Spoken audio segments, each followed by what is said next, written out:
I sought refuge in that remote cabin 2 years ago. I was 34 years old, trying to escape the chaos of city life. The winter storm hit hard, but I thought it might work out. A few days alone, just me and my camera. I was told it would spark inspiration for my next project. The cabin was deep in the woods. Tall pines surrounded it, heavy with snow. When I arrived, the quiet unnerved me right away. It felt eerie. The wind howled and branches cracked under the weight of snow. I shrugged it off and settled in. I lit lanterns and parked myself by the fire. At first it was calm. I pulled out my laptop and went through my photos. It was nice until night fell. That's when I heard the first knock. It was soft. I tried to ignore it, thinking it was just the wind playing tricks. After a moment I heard it again. This time I paused. My heart quickened. I stood up and walked to the door. I opened it to thick, swirling snow. There was nothing out there, just trees standing like giants in the storm. I told myself it was nothing. Maybe a branch hitting the door. I went back inside, feeling slightly foolish. I don't know how long it was, but I sat there, staring at my photos. The quiet was haunting. The next night was worse. The knocks came again, followed by whispers. I swear I heard words mixed with the rustling wind. I'd glance at the window and see shadows shift, but it was always empty outside. The feeling of being watched intensified. With each hour, my unease grew heavier. I found some old cabin records in a dusty drawer. They told stories of people vanishing without a trace. Why hadn't I known this before? Panic set in, and I wanted to leave more than once. But I stayed. The isolation felt strange, like something wanted to communicate with me. On the last night, the knocking turned frantic. I covered my ears, but the sound just grew louder. I couldn't take it anymore. I ran to the door, yanked it open and yelled into the blizzard. I wanted to confront whatever was out there. Silence answered me. I looked around, but it was still dark and empty. That's when I felt it. A cold breath tickled my neck. I spun around. Nothing was there. I bolted out of the cabin, heart racing. I didn't stop until I reached my car. I drove away, the snow swirling behind me. I still can't shake what happened that night. I wonder if the whispers were real or just my mind playing tricks. That cabin holds secrets it seems no one should uncover. I drove for what felt like hours, my eyes glued to the road, desperate to escape. The cabin vanished from view, swallowed by the swirling snow. I told myself I was safe, but my heart wouldn't settle.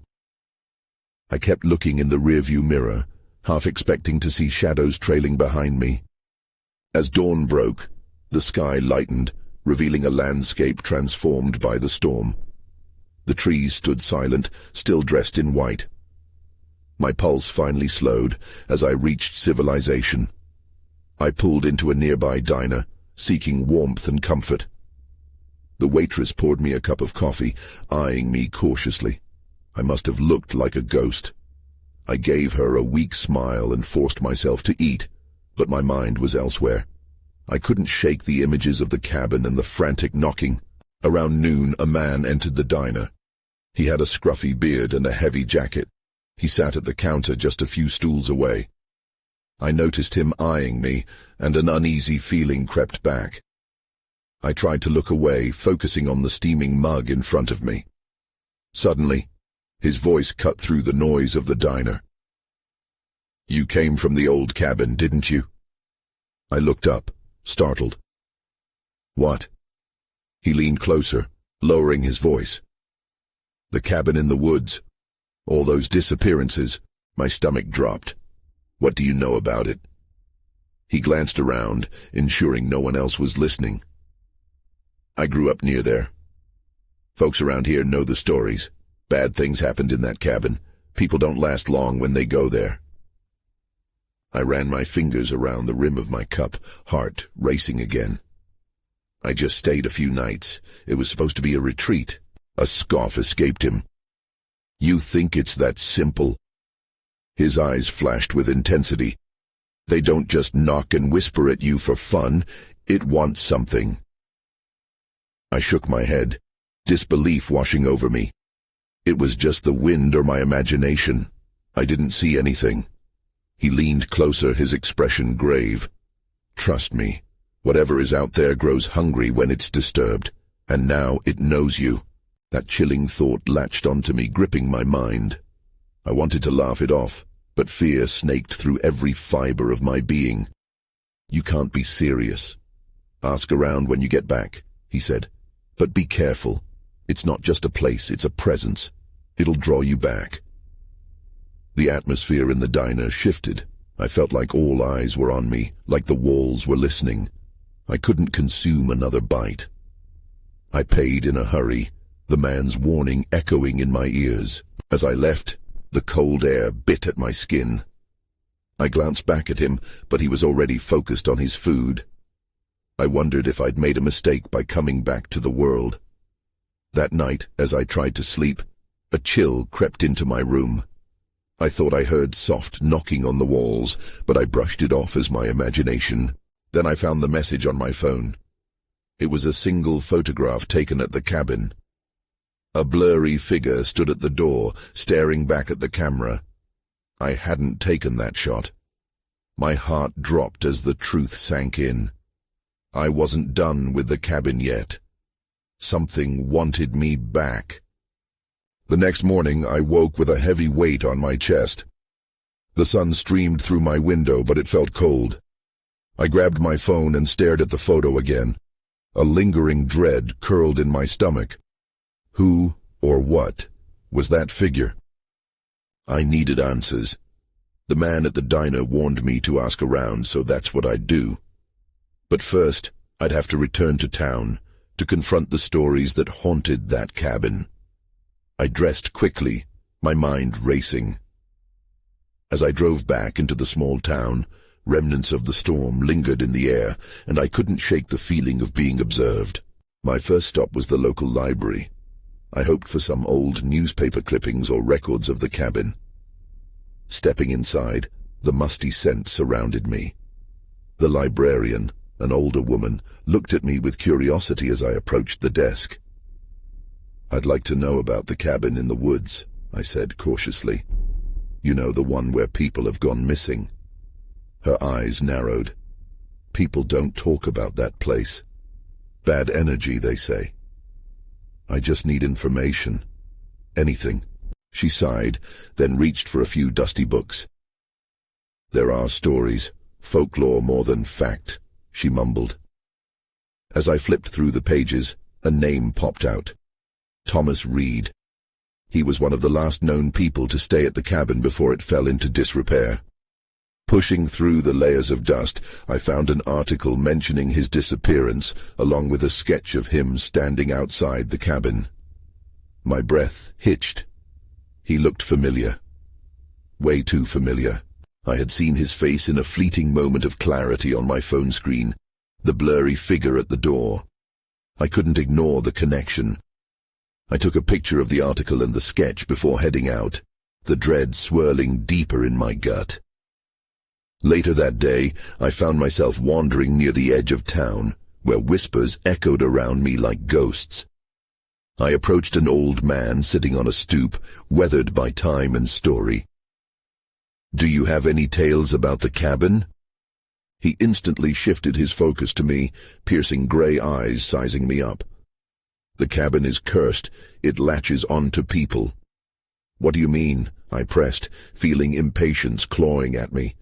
"They say whoever stays there becomes part of its story. Sometimes they never come back." I shivered at his words, hesitant to reveal my own experience. "What happened to Thomas Reed?" He looked away, contemplating. "Some claim they still hear him calling from the woods late at night. Others insist they see glimpses of him by the cabin." A chill crept up my spine. "What does it want?" He shook his head slowly, almost in pity, and muttered, "It wants connections. It feeds on them, grows powerful." His words echoed as I walked away. What had I gotten myself into? Just before sunset, I climbed back into my car, heart pounding. I drove towards the cabin, not sure what compelled me to return. As the trees blurred past, I felt the tension in the air rising. I was being drawn in against my will. Then the headlights caught something in the distance.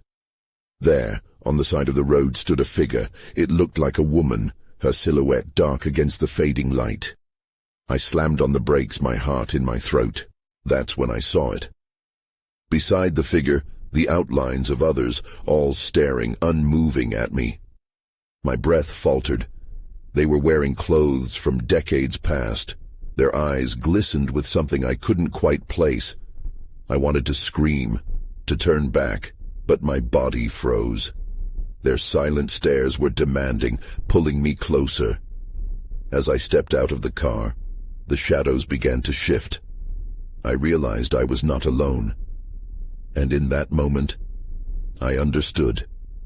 The cabin was just the beginning. I wish I could say I found my voice, but as I stepped out onto the gravel, silence thickened around me. The figures remained motionless, their eyes boring into mine like hunger manifesting. Time felt like it stretched, each second a physical weight. "Who are you?" I finally managed to whisper. The wind answered with an icy bite. Then, out of the stillness, the woman stepped forward. Her hair danced with the breeze, framed by the twilight glow. "I'm here for you," she said, her voice a whisper, yet it echoed inside my head. It held a familiar cadence, a tether pulling me in. "What do you want?" I demanded. Something in her gaze felt far too knowing. Before she could respond, I caught a glimpse of the others. They shifted slightly, and from one figure a man stepped closer. His clothes were tattered but oddly preserved, as if untouched by time. "Thomas Reed," he said, his voice equally soft yet commanding. "You're searching for answers, aren't you?" I took a step back, instinct kicking in. You're him," I stammered. The sketches and articles swirled in my mind, a surge of recognition crashing over me. "You disappeared. You were supposed to be dead." "Death isn't what you think it is," he answered, veiling the truth in an enigma. "Neither is the cabin." The weight of his words landed hard. I glanced around. The shadows in the trees seemed to deepen, swirling with discontent. "What are you saying?"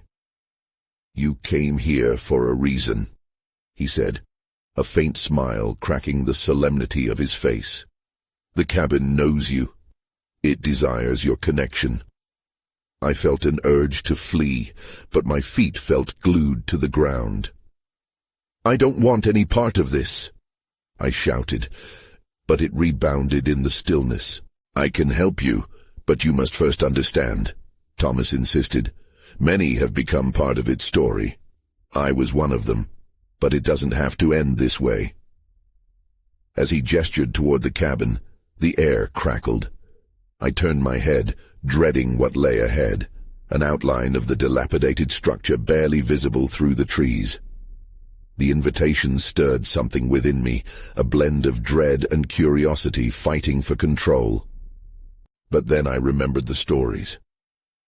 "People go missing," I replied in a shaky voice. "They don't come back."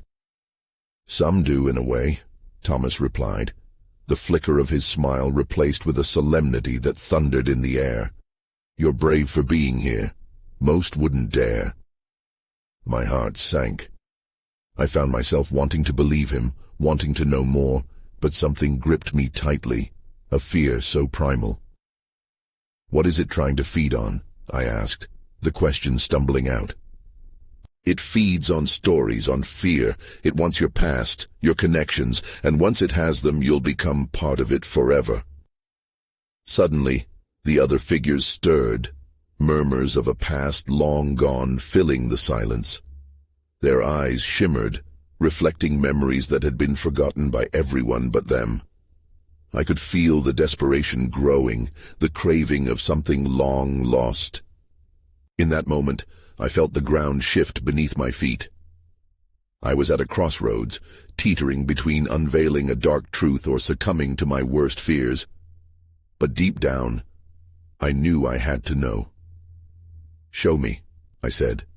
The words fell from my lips like a spell, binding me to a choice I couldn't take back. Then everything went dark. I couldn't tell how long I floated in that darkness. It swallowed me whole, removing all sense of time and space. I felt weightless, yet a suffocating pressure wrapped around me like a thick fog. Fear gripped my heart. Then suddenly the shadows splintered, and I was thrust into a different scene. I stood in front of the cabin. It loomed larger than life, its weathered wood and broken windows exuding a palpable aura. It was different now, more vibrant, as if night had brought it to life. I felt a compulsion pulling me closer, urging me to step inside. Just as I forced my legs to move, the door swung open.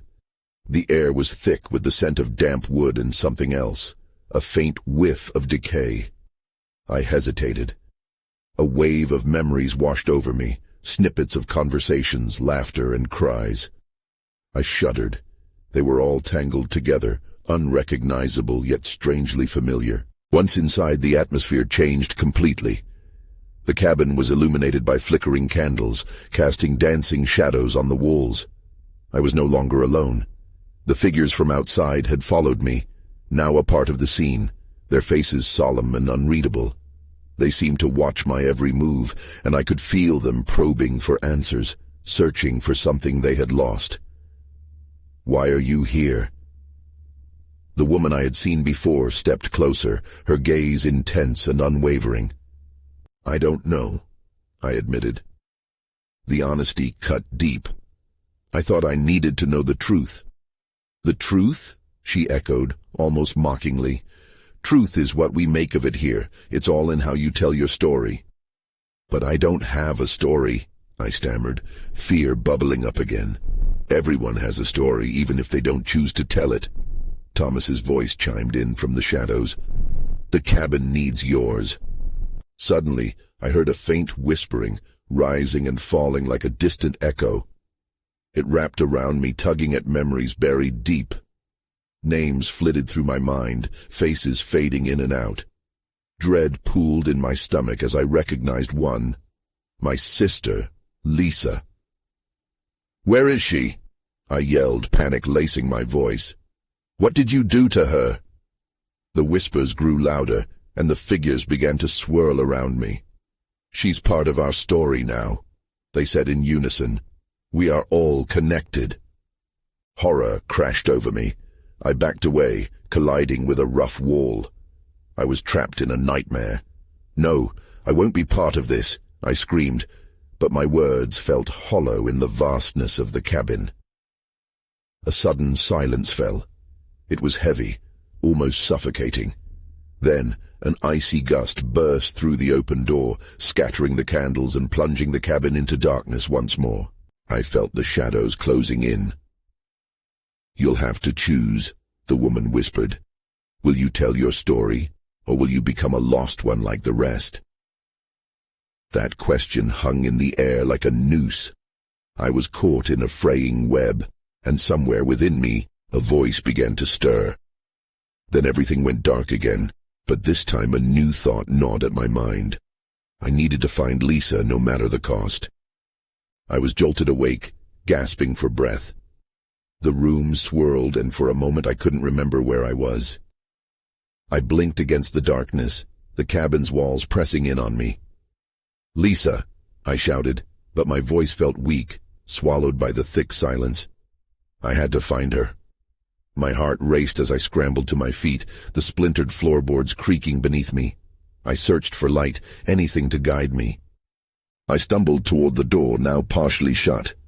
The icy wind clawed at my face as I pushed it open.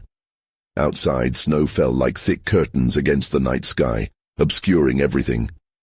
I couldn't see more than a few feet ahead and shivered as the biting cold sank into my bones. "Lisa!" I called again, my voice echoing into the cold abyss. I turned back to the cabin, desperate for the warmth it promised. But the door slammed shut, The wind must have caught it. I tugged on the handle, but it wouldn't budge.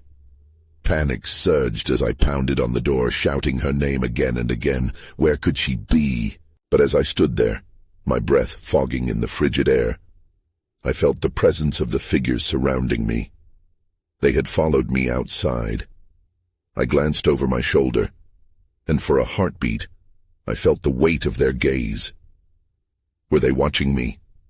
Or were they waiting for me to make a choice? Suddenly, a flash of light caught my attention. It flickered in the distance far beyond the cabin. I squinted, heart pounding. Was it a sign? The faint glimmer pulsed like a heartbeat, drawing me in. Could it be Lisa? I moved cautiously, stepping through the deepening snow. Each crunch of my boots sent a small shiver through the quiet. The whispering returned, swirling around me, and I struggled to push it away. "You're not lost yet," one of the figures said, but their voice felt twisted, like a warning wrapped in comfort. The closer I got to the light, the more I realized it wasn't simply a warm beacon. It pulsed, shifting in color and intensity. Anxiety coiled inside of me, and I began to doubt my decision. "What if it's a trap?" I muttered under my breath, hesitating. But my need for answers propelled me forward. Then I felt it, a sudden drop in temperature, as if a shadow passed through me. I froze, glancing back toward the cabin. The door creaked open, revealing the woman from before, her silhouette stark against the candlelight flickering behind her. "Don't follow the light," she warned, her voice sharp as ice. "You'll lose yourself." I felt torn. Questions raced in my mind. Did I trust her? Or was this another layer of deception? The light flickered again, urging me to step closer. With each step, fear drummed in my chest. But I was so close now. As I reached out a trembling hand toward the light, it exploded into a blinding brightness. I cried out, shielding my eyes only to be swept away. Then everything went dark. When the darkness faded, I found myself back inside the cabin, alone. The figures were gone, and the oppressive silence returned. I felt disoriented and shaken. Had it been a dream? I glanced at the door, half expecting someone to come in. In that quiet moment I heard something, a faint sound, like a cry. It came from somewhere deep within the cabin. I steeled myself, my heart racing again. It couldn't be, and then I knew. I wouldn't leave without knowing. I had to find the source of that sound. It was my only link to Lisa. Leaving this place was no longer an option.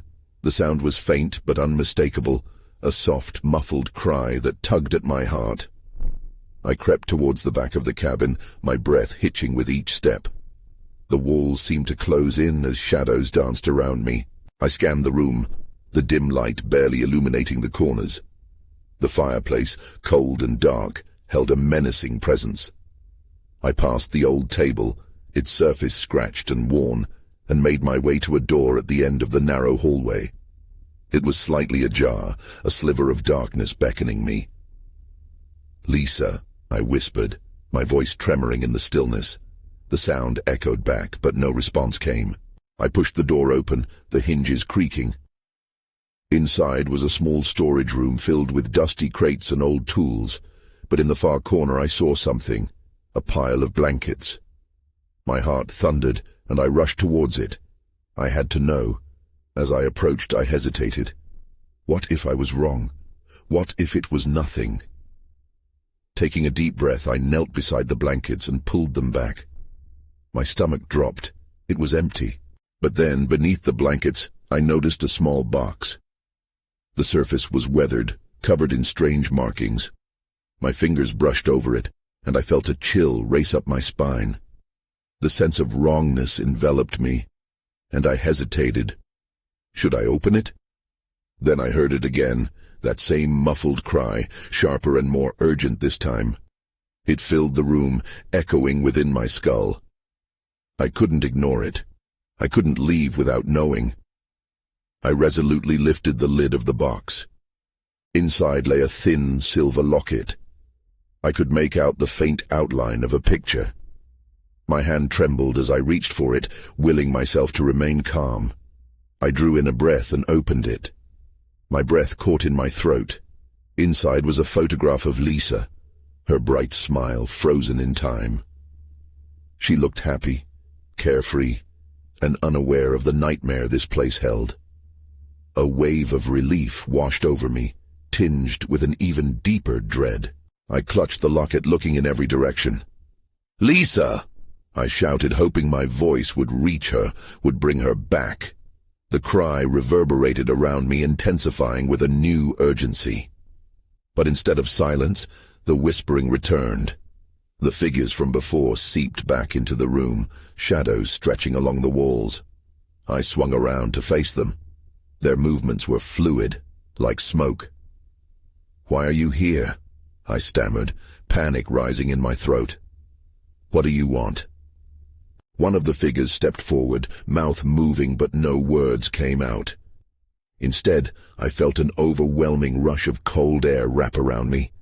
The shadows enveloped me, and I stumbled back against the wall, locket clutched tightly in my palm. Then, without warning, the room shifted. The walls warped, and the air thickened, stifling my breath. I felt dizzy, nausea pooling in my stomach. My vision blurred, and I braced myself against the wall. Suddenly, everything went still. Silence fell over the space, and then another cry, this one closer. A voice, familiar, it was begging, pleading, "Lisa." I glanced around, heart racing.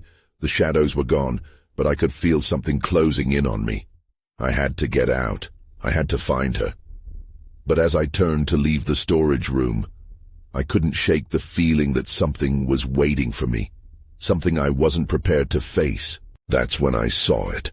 A figure standing at the entrance of the main cabin, blocking my way. A shiver raced down my spine as I recognized the outline. My heart raced. I was not alone. I froze. The figure at the entrance wasn't just a shadow. It was a person. I blinked hard, trying to make sense of what I was seeing. The dim light barely illuminated their features, but I could see enough to know it wasn't Lisa. "Who are you?" I croaked out, my voice shaky. The figure didn't respond. They simply stood there, staring at me. I thought I saw the flicker of a smile, but it chilled me to my core. I felt the locket swing from my grip, the cold metal pressing against my palm. The cries echoed in my mind, intertwining with my panic. I had to break the spell this figure cast over me. "Get away from me," I shouted, more forcefully this time. At my words, the figure took a step forward. Panic surged through me, driving me into action. I turned on my heel and ran, dodging the crates and tools in the room, desperate to escape the overwhelming dark presence. My heart raced as the floor creaked beneath me. I burst into the main area of the cabin, my breath coming in quick gasps, and scanned the space. The shadows were looming again. Where had they come from? I dashed towards the nearest window, grappling with the latch that felt like it was mocking me in its stubbornness. The muffled cries filled the room again. They were blending with the howling wind outside, creating an awful chorus that pushed at the edges of my sanity. I finally managed to yank the window open just enough to hear the storm outside. Snow was piling up, swirling violently in the wind. Then I heard it. Lisa's voice. "Help me," she pleaded, the sound so near and clear it stripped me of any remaining doubt. She was here, somewhere in the depths of this cursed cabin. With the window slightly open, I caught a glimpse of a shadowy figure outside in the storm, silhouetted against the blizzard. My heart dropped. It was moving, but not towards me. It seemed to pull away, creeping deeper into the dark woods surrounding the cabin. "Lisa!" I cried, feeling the weight of urgency bearing down. I couldn't let her fade away again. I pushed myself away from the window and rushed to the front door, my mind racing. I had to follow that figure wherever they were leading me. But as soon as I opened the door, a blast of frigid air hit me like a wall. I hadn't anticipated the sheer force of the storm. Snow whipped around, soaking me instantly. I stepped back, hesitating. Could I really go out in that? Then a memory flashed through my mind, the picture in the locket. Her smile, her freedom. I have to do this, I whispered to myself. I stomped through the snow, determined to find that figure, to find Lisa, no matter what awaited me in the storm. But as I trudged deeper into the blizzard, it felt like the very woods were closing in around me, shadows lurking just out of sight. And that's when I realized I wasn't just following a figure. I was being hunted. Each footstep I took echoed with the urgency of the cries in my heart.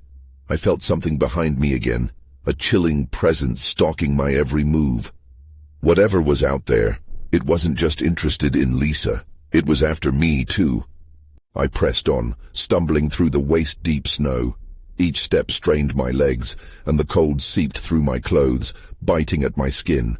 I could barely see a few feet in front of me, the wind snatching any sense of direction I might have had. I felt it behind me, something or someone in the darkness. The urgency to find Lisa twisted deep in my gut, but the weight of dread pulled me back with every breath. "Lisa!" I shouted, my voice barely cutting through the shriek of the storm. Would she hear me? Would she call back? There was nothing but the howling wind, and it felt like the forest laughed at my struggle. I gritted my teeth, forcing the fear away. I recalled the figure from the cabin. Those eyes, that smile. It was like they knew something I didn't. Anger surged through me, pushing me onward. I wasn't going to let some twisted spirit toy with me. I had to find Lisa before it was too late. Then, just ahead, amidst the swirling snowflakes, I spotted something moving, small and frantic. My heart raced. Was it Lisa? I ran towards the figure, pushing against the wind. As I approached, the details became clearer. It was a child. Wearing a tattered coat, they turned, eyes wide and terrified. "Help!" they screamed, but the sound was almost lost in the wind. My heart dropped as I recognized the face. It was a girl I had known during summers at the lake years ago. "Emma," I shouted, my voice cracking, "what are you doing out here?" But she only stared at me, her expression frozen in fear. Suddenly, the hair on the back of my neck prickled. I turned, instinctively, and that's when I saw it, an enormous shape looming in the trees, dark against the storm, its features indistinct but unmistakably menacing. Before I could register my thought, I felt a jolt of air, a rush of cold so intense it stole the breath from my lungs. I stumbled back, and in that moment, Emma disappeared into the blizzard. "Emma!" I yelled again, but my voice was a ghost. Panic surged anew. I swiveled around, inching closer to where I had seen her last, but the storm swallowed her up. What was that thing? I could feel it watching me, lurking just beyond the trees. The branches shifted as if the woods themselves were alive, breathing and waiting. I started to back away, heart pounding. I needed to leave. I tried to lock onto a way back to the cabin, but everything around me blurred. Trees, snow, shadows. Then a heavy footfall resonated behind me, slow and deliberate. I whipped around and my blood ran cold. The figure stood at the edge of the clearing, partially hidden in the shadows. It was tall, impossibly tall, with long limbs and an unsettling posture. It didn't rush towards me. It lingered, almost savoring my fear. "Lisa!" I screamed, hoping against hope she would respond. But the only reply was the haunting wind, echoing with her name and mocking my desperation. I turned, ready to run, but my feet felt stuck in the deep snow. The storm swirled around me, and the shadows pressed in closer. Panic clawed at my insides, and before I could act, everything went dark.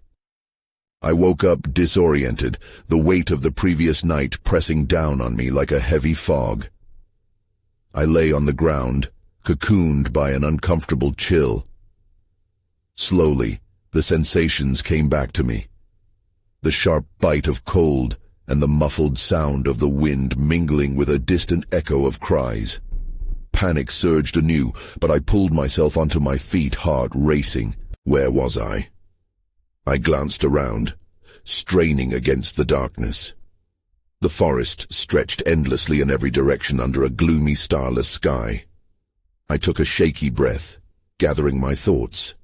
The last thing I remembered was the shadowy figure looming in the storm, and after that, nothing. I had to find Lisa no matter what horror the night could still unleash. Gripping the locket in my pocket, I focused on the faint whispers that seemed to drift through the air, shadows of voices beckoning me. "She needs you." One voice floated, a mere echo of comfort in this bleakness. "Stop talking," I shouted into the void, half in disbelief, half in desperation.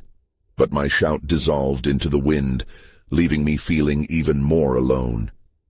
Cursing the shadows, I stumbled forward with a need to make sense of that terrible night. Every step felt heavy, but something deep inside urged me on. As I moved through the trees, I couldn't shake the feeling that I was being watched. Branches clacked together ominously, bolstering my fear. I pushed through the underbrush, heart fluttering wildly. I needed to stay focused. If I had found Lisa last night, she was close by. Clinging to that hope, I pressed forward. After what felt like a lifetime, I stumbled into a clearing. The wind howled around me, but in the distance, I glimpsed something pulsing. A flickering light cut through the oppressive darkness. It drew me in. My mind raced with the image of the locket and the photograph of Lisa, alive and smiling, urging me onwards. "Please just be there," I whispered as I rushed toward the light. As I neared, the intensity of the glow coalesced into something recognizable. The cabin stood before me, but it was transformed. It gleamed, alive in a way I hadn't seen before, and yet it felt ominous, like a predator preparing to pounce. The door stood ajar, a thin trail of warmth spilling out. "Lisa!" I shouted again, my voice a mere wisp against the winds surrounding me. I didn't wait. I pushed through the door and rushed inside. The air changed. It was thick with warmth, soothing but also unsettling. The room flickered with amber light, shadows dancing along the walls.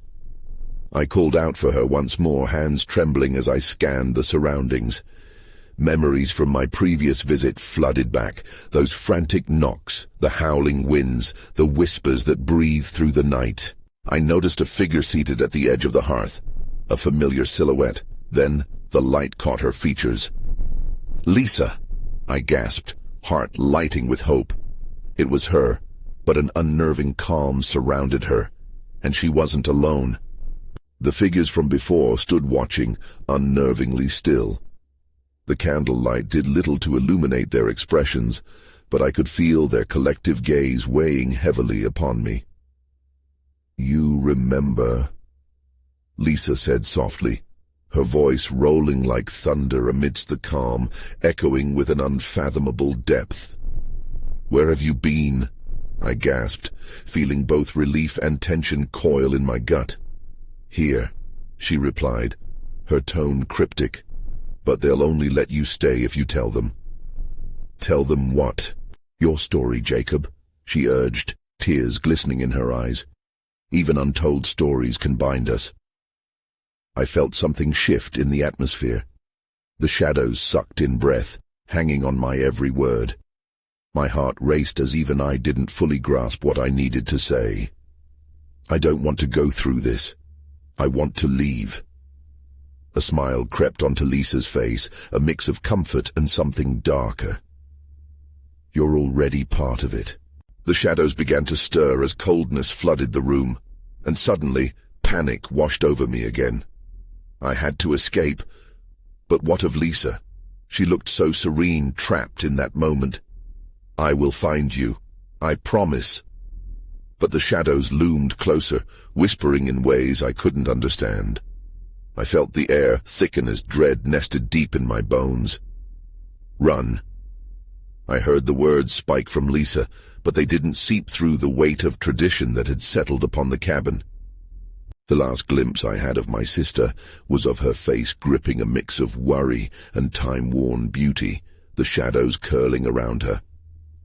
I turned on my heels, carried by fright, and bolted for the door. An invisible presence pressed against my back, an unsettling force urging me to stay, but I wouldn't succumb.